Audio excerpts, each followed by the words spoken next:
ሰላም ጤና ይስጥልን ውድ የፕሮግራማችን ተከታታዮች፣ ዛሬ በጉለሌ ክፍለ ከተማ ወረዳ 5 ዋና ስራ አስፈጻሚ ጽህፈት ቤት ውስጥ መልካም አስተዳደር ችግሮች እንዳሉ በርካታ ባለጉዳዮች ገልጸውልናል። ይህንን ጉዳዮችን እንዴት ፈተኗል የሚለውን አብረን ቀኝ አብራችሁ ነው።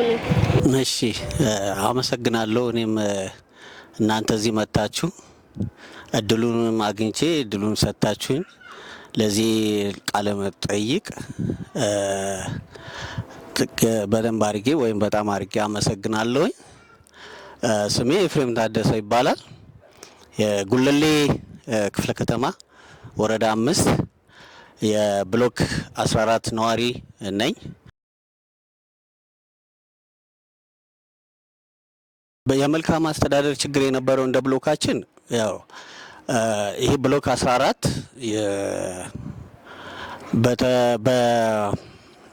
በተፈጥሮ ማለትም በመልክዓ ምድሩ ማለት ነው። እዚህ ያለንበት ቦታ አሁን ያተገኘንበት ቦታ የወረዳ 5 አስተዳደር ጽህፈት ቤት ያለበት ቦታ ነው ብሎክ 14 እና በዚህ ያለንበት አካባቢ ላይ የወንዝ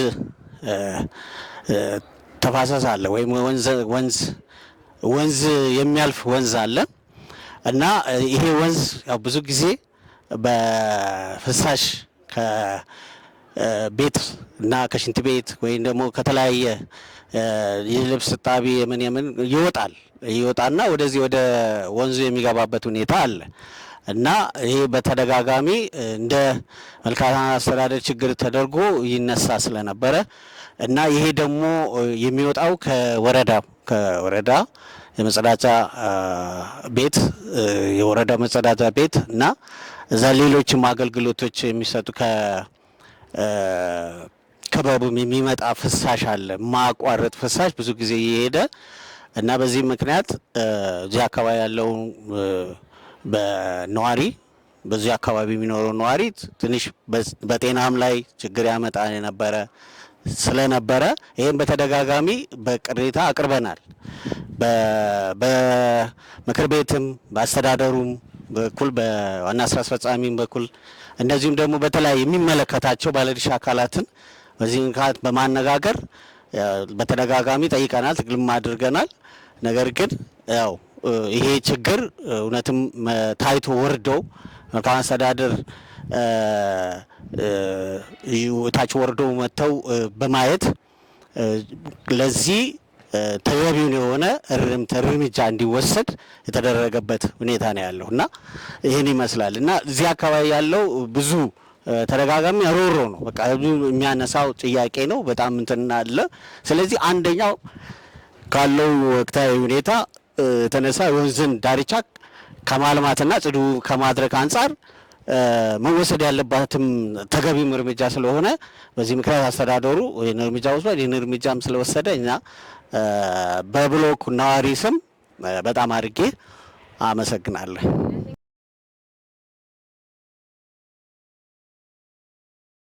በጣም ቆይቷል። ማለትም ለተወሰኑ አመታት ማለት ይቻላል ይሄ ፍሳሽ ያለማቋረጥ ይፈስ የነበረው ይህ ሽንት ቤት እንግዲህ አስተዳደሩ ይህን ህንፃ ከገነባ በኋላ የሽንት ቤት የራሱ የህንፃው ሽንት ቤት ነበረ። ነገር ግን ያ ህንፃ ሽንት ቤት አገልግሎት መስጠት ባለመቻሉ በግቢ ውስጥ ሽንት ቤት እንዲሰራ ተደረገ። ሽንት ቤቱ ከተሰራ እርግጠኛ ባልሆንም አንድ 3-4 አመት ይሆነዋል፣ ከዛም በላይ ሊሆን ይችላል እና ከተሰራ ከዛን ጊዜ ጀምሮ ከሽንት ቤቱ የሚወጣ ፍሳሽ አለ እና ይሄ በጣም ለምንድን ነው መፍትሄ የማይሰጠው የሚል በተደጋጋሚ ጠይቀናል። ነገር ግን ያው ጊዜው ሲደርስ ከኛም ተደጋጋሚውን ጥያቄም ስለነበረ በዚህ ምክንያት ነውና የቆየ ነው።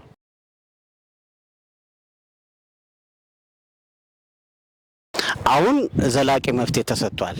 በነበረው የቤት ለቤት በግብረ ኃይልም በተለያየ መልኩ በጽህፈት ቤቶች ለግንዛቤ በመስጠትም እኛም ያንን ግንዛቤ በመውሰድ ህብረተሰቡ ይህን ነገር ከዚህ ድርጊት እንዲቆጠብም በእርስ በርስ በመመካከር በመነጋገር በዚህ ምክንያት ወረዳውም ደግሞ ትኩረት ሰጥቶ ችግሩን አይቶ ትኩረት ሰጥቶ ክትትል በማድረግ ለአንዴና ለመጨረሻ ጊዜ ህብረተሰቡም መቀጣት ያለበትም ተቀጥቶ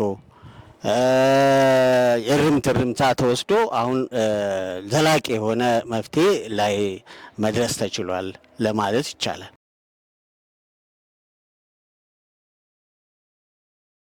በዚህ ልናመሰግን የሚገባው አንደኛ የወረዳ አስተዳደር ዋና ስራ አስፈጻሚ ጽህፈት ቤት ከዚህም በፊት የተወሰደውን እርምጃ በደንብ በስር ተከታትሎ እርምጃ መወሰዱን በትክክል ችግሩ እንዳለ መጀመሪያ ችግሩ ከመሰረቱ እንዳለና ከዛ ይህንን አይቶ አጢኖ ከዛም ደግሞ ተከታትሎ እርምጃ እንዲወሰድ አስተዳደሩ ዋና ስራ አስፈጻሚ ጽህፈት ቤት እናመሰግናለን። የወረዳችን ምክር ቤትም እዚህ ላይ በዘርፍ ላይ ያሉ ምክር ቤት ዘርፍ ላይ ያሉትም የምክር ቤት አባላት እነሱም በዚህ ላይ ስለተሳተፉ እነሱን ማመስገን እንፈልጋለን። ሌሎችንም ከዚህ ጋር ተይዞ ማመስገን የምንፈልገው የብሎክ ነዋሪው በጣም ተባባሪ መሆኑን ለዚህ ቁርጠኛ አቋም ይዞ የሚመለከተን ይሄ የኛ ጉዳይ ነው ብሎ ቶሎ እርምትን ተገቢ እርምት ለመውሰድ የሄደበት መንገድ ቁርጠኝነቱን ስለዚህ የዚህ አካባቢ ያሉትን ነዋሪን በደንብ አድርጌ ማመስገን እፈልጋለሁ።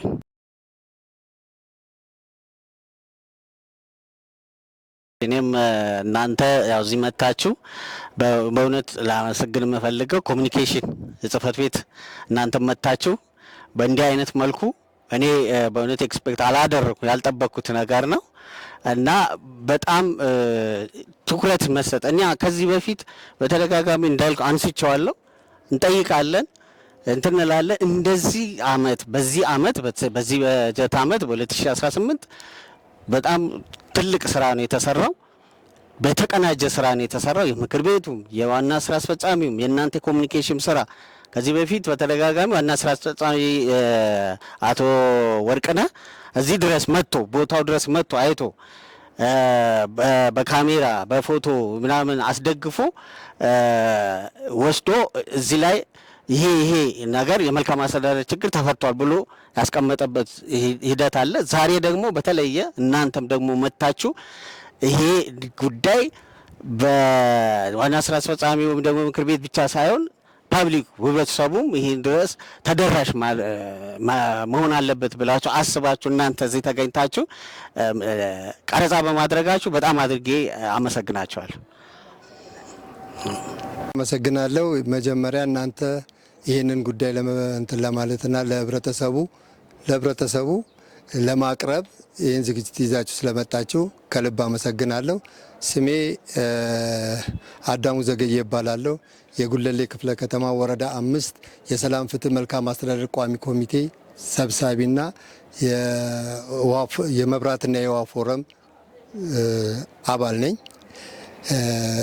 እኔ የዚህ ወረዳ ላይ የነበሩ የመልካም አስተዳደር ችግሮች ብዙ ሲጓተቱና ወደ የቆዩ የነበሩ በየምክር ቤቱ በተለያየ መስክ ላይ ስናወራቸው የነበሩ ሀሳቦች ነበሩ።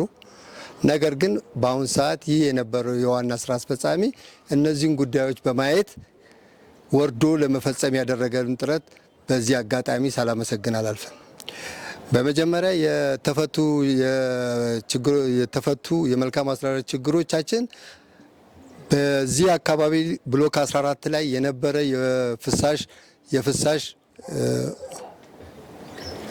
የፍሳሽ ማስወገድ ስራ ከፍተኛ ጭወት የሚያስነሳ በየመድረኩ ላይ የሚያስነሳ የነበረ ይህ ጉዳይ እንዲፈጸም ተደርጓል። በጣም እናመሰግናለን። ሌላው የመብራት መቆራረጥ በወረዳችን ላይ ከፍተኛ የመብራት መቆራረጥ ነበረ።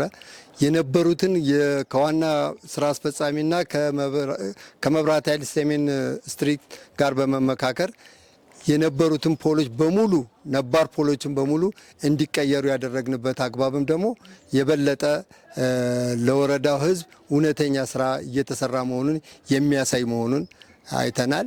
ሌላው አሁንም በየአካባቢው ላይ ያሉትን ችግሮቻችንን የመልካም አስተዳደር ችግሮች ህዝቡ ሲመጣ በአንድ መስኮት አገልግሎት በወረዳው ላይ በሚገኘው በአንድ መስኮት አገልግሎት አማካኝነት ያለውን ችግር ተቀብለን እኛም ሆን የዋና ስራ አስፈጻሚ የሚመራው አካል የግብረ ኃይሉ በመውረድ ጉዳዮችን እየፈጸመና የህዝቡን ችግሮች ከስር እየተከታተለ በመልካም አስተዳደር ፍቺ እየሰጠ እየሄደ ያለበት አግባብ ላይ ነው የምንገኘው። አሁንም እንደምታዩት የመንገድ ዳርቻ ላይ ያሉ የውሃ ፍሳሽ መውረጃ ክዳኖች አሉ። እነዚህ ክዳኖች ሁልጊዜ ችግራቸው ምንድነው? የማታ በሚመጣበት ሰዓት ሰዎች እዛ ጉድጓድ ውስጥ እየገቡ ጉዳት እየደረሰባቸው የሚያስቸግረንና ከፍተኛ ችግር የሚፈጥር በመሆኑ እነዛን ለመቅረፍ ተደርጎ አሁን በአሁኑ ሰዓት ሁሉም የነዚህ የውሃ ፍሳሽ ክዳኖች እንዲሰሩ ተደርገዋል። ፖሎች ሙሉ ለሙሉ በወረዳችን ላይ ያሉ ሙሉ ለሙሉ እንዲቀየሩ ተደርጓል። ሌላ አሁን በአሁን ሰዓት የመብራት ሲቆራረጥ ኤሌክትሪክ ችግሮች ነበሩ። ዛፎቹ ኮንታክት እያደረጉ በየጊዜው ችግር ነበረ። እነዚህንም ችግሮች ዛፎች እንዲቆረጡና ይሄ መብራት ለህዝቡ ተደራሽ እንዲሆን የማድረግ ስራ ተሰርቷል። ሌሎችም በትምህርት ቤት ውስጥ እዛ ትምህርት ቤት ቃሌ አንደኛና ሁለተኛ ደረጃ ትምህርት ቤት ላይ አንደኛና መለስተኛ ሁለተኛ ደረጃ ትምህርት ቤት ላይ የመመገቢያ ቦታ አዳራሽ ችግር ከፍተኛ ነበር። የህዝብ ችግር ነበር። ይህንም ችግር ወረዳውና ምክር ቤቱም ሆነ የዚህ ለህዝብ አገልግሎት የቆመ ኃይል በመተባበር የምክር ክፍለ ከተማውም ላደረገልን በማድረግ ትልቅ ድጋፍ በማድረግ አሁን ሰዓት የምገባ አገልግሎታችን በተሳለጠ ሁኔታ እየተሰራ መሆኑን አሳይተናል። ሌላው የዚህ የትምህርት ቤት ውስጥ አሁንም ተማሪዎቻችን በአንድ ክፍል ውስጥ 105 እና እስከ 199 ተማሪ የሚማርበት ነበር። ይህንንም ለመቅረፍ በተሄደበት አግባብ በመንግስትም ድጋፍና ፍቃድ አማካይነት ፎቅ ተገንብቶ በሚቀጥለው በ6 ወር ውስጥ ወደ ስራ የሚገባና ትምህርት ቤቱም ከፍተኛ ያለበትን ችግር የተማሪ መጣበብ የተማሪዎችን ችግር የሚፈታ ጉዳይ ላይ ሆኗል። አስመጋቢ እናቶችንም በሁለት በማደራጀት ወደ ስራ የተገባበትና ሁሉም ማብሰያ ቦታቸው ራሱ ሜዳ ላይ ነበር። ይህም ራሱ የማብሰያ ቦታ እንዲዘጋጅላቸው የማድረግ ከፍተኛ ስራ እንደ ምክር ቤትም ሰርተናል። እንደ ህዝቡም ደግሞ ከህዝብ ማስተያየት በምንጠይቅበት ሰዓት ላይ ህዝቡ ከፍተኛ አሁን ያለው ወረዳው እያደረገው ያለው የመልካም አስተዳደር ችግሮችን ከመቅረፍ አንጻር የሚሄድበት አግባብ አመርቂ መሆኑን በየጊዜው እየገለጸልን ይገኛል።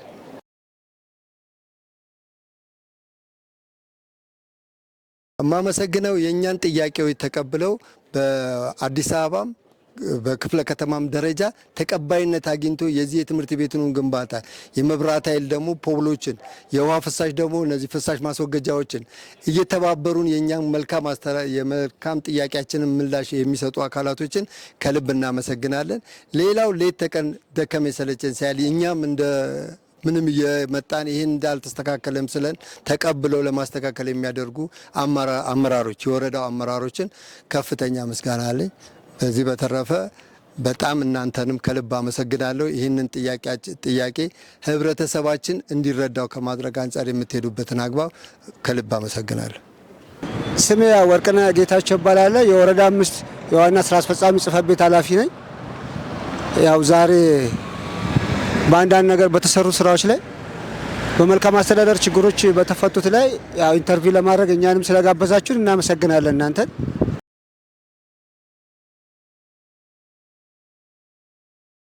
ያው ችግሮቹ በአብዛኛው ከባለፈው አመት የተወዘፉ ችግሮች ወደዚያ የመጡ ናቸው።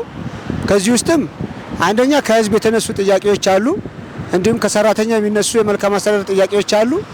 እንዲሁም ደግሞ ነዋሪውን መሰረት ያደረገ ከብሎክ የተለዩ የመልካም አስተዳደር ችግሮች አሉ። እንደ ወረዳችን እንደ አጠቃላይ ወደ 6 የመልካም አስተዳደር ችግሮችን የለየናቸው ሲሆን በበጀት አመቱ ከዚህ ውስጥም በከተማ የሚፈቱ በክፍለ ከተማ የሚፈቱት በወረዳ ነዋሪን በማስተባበር ደግሞ የሚፈቱ በሚል በ3 የለየናቸው ናቸው። ከዚህም አንፃር በወረዳ እንፈታለን ብለን ከያዝናቸው አራቱም የመልካም አስተዳደር ችግሮች አራቱንም ፈተናቸዋል ማለት ነው። ለምሳሌ አንደኛ የእግረኛ መንገድ ላይ ያሉት ዲቾች ክፍት ናቸው። ያም ደግሞ ቆሻሻ እዛ ላይ በመጨመር ጎርፍ ውሃ በሚመጣበት ሰዓት ሰው ቤት እየገባ እቃ ንብረትም እያወደመ ያለበት ሁኔታ አለ። ከዚህ ጋር ተያይዞ ከስራ አስኪያጅ ጽሕፈት ቤት ጋር በመነጋገር የዲሽ ክዳኖች ማኑዋል የማስከደን ስራ ተሰርቷል ማለት ነው። ሌላ ደግሞ ሁለተኛው ምንድነሱ ከብሎክ 1 ጀምሮ ያሉት እስከ ብሎክ 12 ድረስ የኤሌክትሪክ የእንጨት ምሰሶች በማርጀታቸው ምክንያት የሰዎች ቤት ላይ ኤሌክትሪክ በመተኛት እንዲሁም አደጋ እየፈጠረ ከነገና ደግሞ የመብራት መቆራረጦች እየተፈጠረ ስለሆነ ሰዎች ኤሌክትሪክ ሁሉ ጊዜ በቀን 2-3 ጊዜ የሚጠፋበት ስለሆነ ያንን እንዲቀይሩ ለመብራት ኃይል ደብዳቤ ጽፈን በዛም መሰረት ከ900 በላይ የእንጨት ምሰሶች አዳዲስ የተቀየሩበትና ያኛው ችግር የተፈታበት ሁኔታዎች አሉ ማለት ነው። እንዲሁም ሌላ ደግሞ ከተቋማት የሚፈሱ ፍሳሽ ወደ ሰው ግቢ የሚገቡ ነበረ። ያንን ከደንብ ማስከበር ጋር በመሆን ከሰላምና ጸጥታ ጋር በመሆን ተቋማቶች ያንን እንዲዘጉ በማድረግ የፍሳሽ ለአንድና ለመጨረሻ ጊዜ ወደ ሰዎች ጋር እንዳይመጣ እንዲሁም ሴፍቲ ታንክ ተቆፍሮ እዛ ላይ ፍሳሹን እንዲያስቀምጡ በማድረግ ኮምፕሊትሊ ይሄኛው ችግር የተቀረፈበት ሁኔታ ነው ያለው ማለት ነው።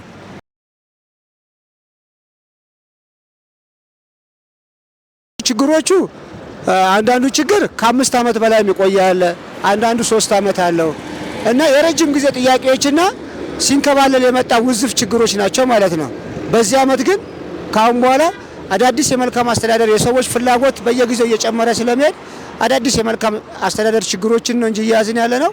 ውዝፍ የምንላቸው የመልካም አስተዳደር ችግሮች በዚህ 6 ወር በ2018 በጀት ዓመት የተፈቱበትና እንዲሁም ህዝቡም በዚህም እርካታውን እንዲሁም ደግሞ በመድረኮች ላይ የተሰራውን ስራ እየመሰከረበት ያለው ሁኔታ ነው ያለው ማለት ነው።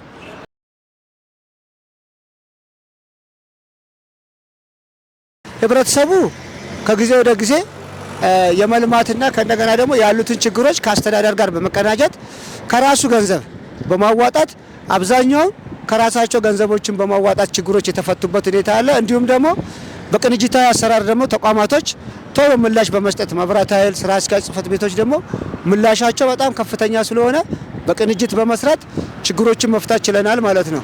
አሁንም ደግሞ በቀጣይ 6 ወር ደግሞ ከልሰን ሌላ ደግሞ የህብረተሰቡ ጥያቄዎችን ደግሞ አወያይተን ያዝናቸው አሉ። ቀጣይ ደግሞ በዚህ በሁለተኛው ግማሽ ዓመት ደግሞ እንደዚሁ ህዝቡን በማሰባሰብ ገንዘብ እየሰበሰቡ ያለበት ሁኔታ አለ በአካውንት። ስለዚህ እነኚህን በማሰባሰብ አሁን የተጀመሩ ሌላ የመልካም አስተዳደር ችግሮች አሉ። እነሱን ደግሞ በሁለተኛው ግማሽ ዓመት በመፍታት ሰኔ ላይ የምናጠናቅቅ ይሆናል ማለት ነው። ውድ የፕሮግራማችን ተከታታዮቻችን ዛሬ መልካም አስተዳደር ምን እንደሚመስል ተመልክተናል። በሚቀጥለው ፕሮግራም አብረን እስከምንገናኝ ደህና ሰንብቱ።